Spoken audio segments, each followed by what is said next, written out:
donc la dernière, la 9e, si j'ai pas oublié le numéro en attendant. Donc voilà, on reprend toutes ces explications, on explique bien par plus B en quoi elle n'est pas vraiment concernée et qu'elle n'aurait pas à l'être si elle n'intervenait pas tout simplement. Et donc, intervenir, perte sèche colossale, monumentale, et non-intervention, il n'y a pas de souci. Enfin, ils viennent juste pas se mettre dans un problème qui ne les concerne pas, quoi. En fait, pas vraiment, enfin, si peu ou pas vraiment, ou si, enfin, pas vraiment, je suis désolé, quoi. Même pas si peu, pas vraiment. C'est pas la Chine qui a attaqué l'Ukraine, qui a essayé d'attaquer l'Ukraine pour s'approprier l'Union Européenne. Non, et ben alors, c'est aussi simple que ça.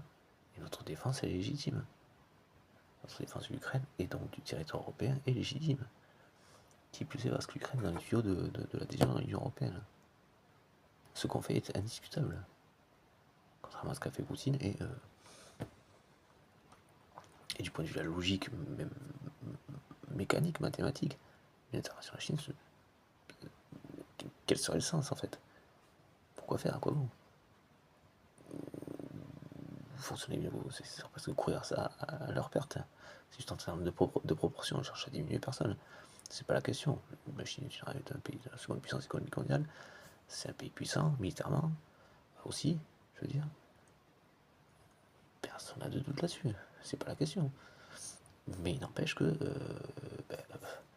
je sais pas moi, aussi puissant soit-on, puissant soit-on, l'Union Européenne serait la première puissance économique mondiale si elle se mettait tous ensemble, vraiment, s'il y avait une fonction du PIB, des PIB. Voilà.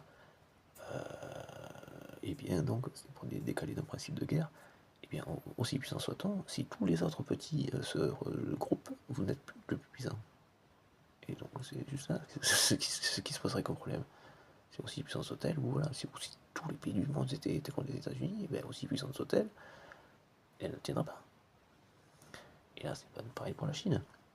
Donc, sans déni, sans être dans une quelconque volonté de diminuer qui que ce soit, pas la Chine du coup, là, dans ce cas-là, ni les États-Unis non plus, ni la Chine, mais